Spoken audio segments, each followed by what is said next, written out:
लेकिन बंगाल जैसे इतने बड़े राज्य में सिर्फ 10% महिला पुलिसकर्मी भी नहीं है और उसमें भी ज्यादातर तो रिटायर होने की एज पर पहुंच चुके हैं।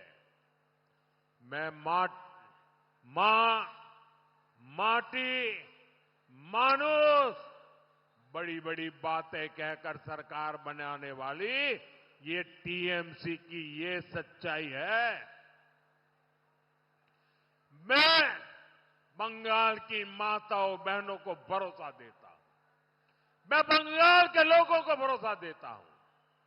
जब बंगाल में 4 मई को बीजेपी सरकार बनेगी तो फिर बड़े पैमाने पर महिला पुलिसकर्मियों की भी भर्ती की जाएगी।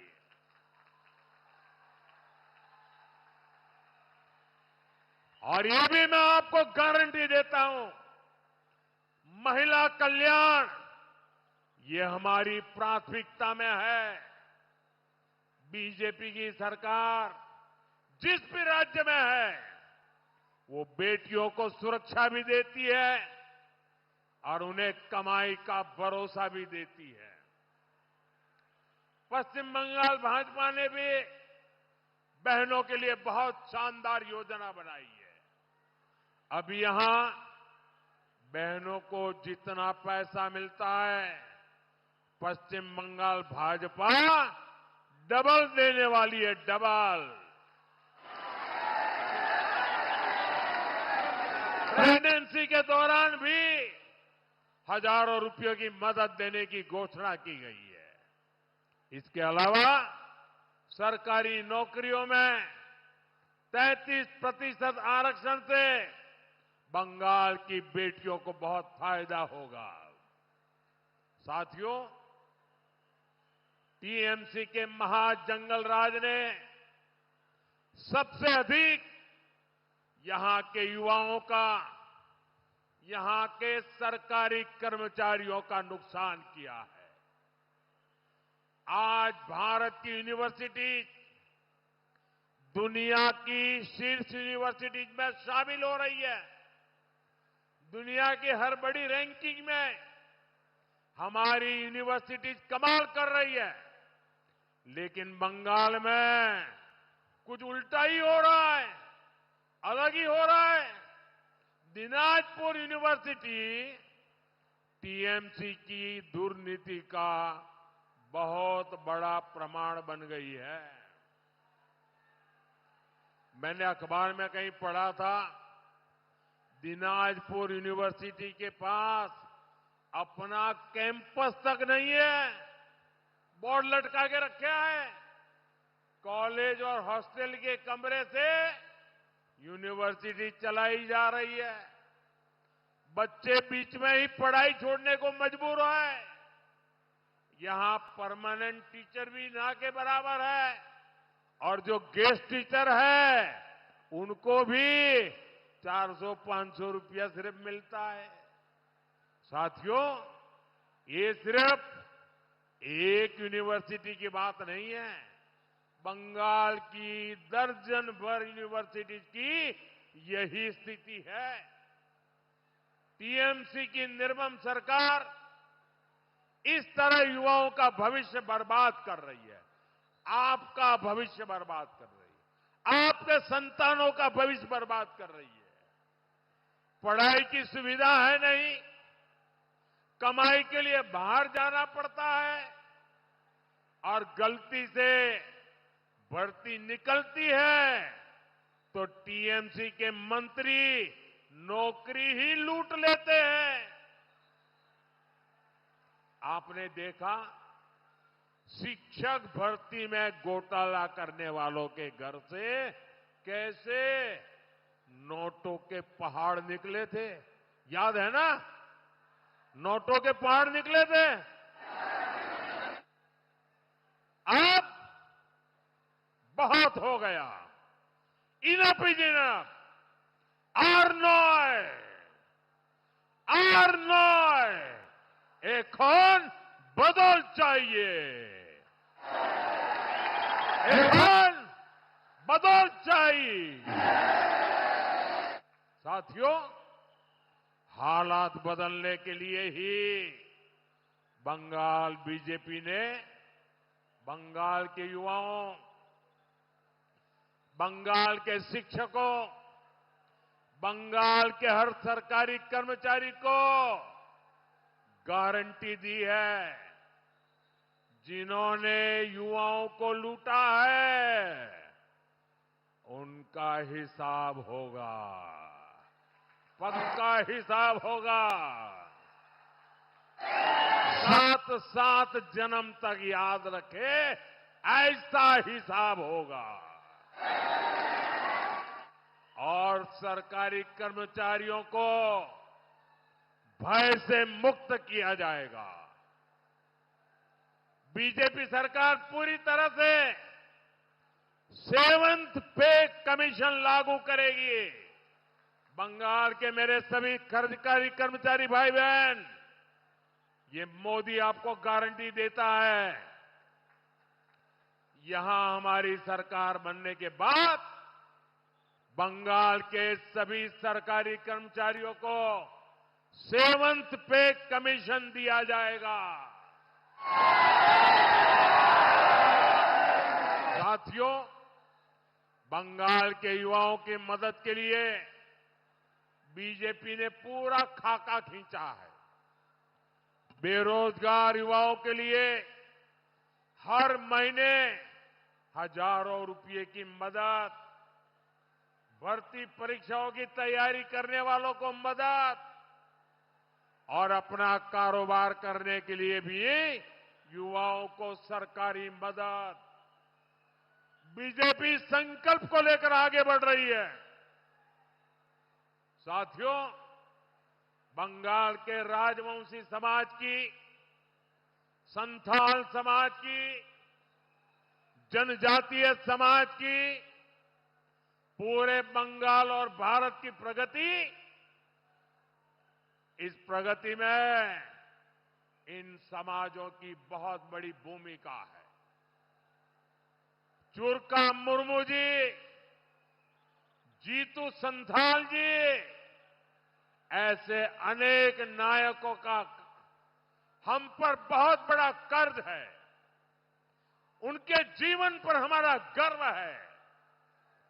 बीजेपी सरकार ने भगवान बिरसा मुंडा के जन्म दिवस को जनजातीय गौरव दिवस घोषित किया, ताकि देश आदिवासी समाज के योगदान को याद रखे, उसे प्रेरणा ले। साथियों, हमारा निरंतर ये प्रयास है कि आदिवासी क्षेत्रों का तेज विकास हो। आदिवासी समाज दशकों तक माओवादी आतंक से प्रभावित था। हमारी सरकार ने माओवादी आतंक से आदिवासी समाज को करीब करीब मुक्त करा दिया है। माताएं मुझे आशीर्वाद दे रही है, उनके बेटे सालों के बाद घर वापिस आए हैं। बीजेपी आदिवासी समाज के हर स्तर पर भागीदारी बढ़ा रहा।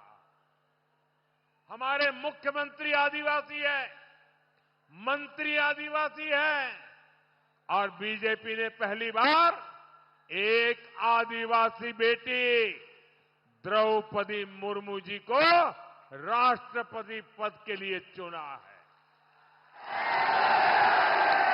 असम में हमारी पहली सरकार बनी तो पहला मुख्यमंत्री आदिवासी बना। उड़ीसा में हमारी पहली सरकार बनी तो पहला मुख्यमंत्री आदिवासी बना। छत्तीसगढ़ का मुख्यमंत्री आदिवासी बना।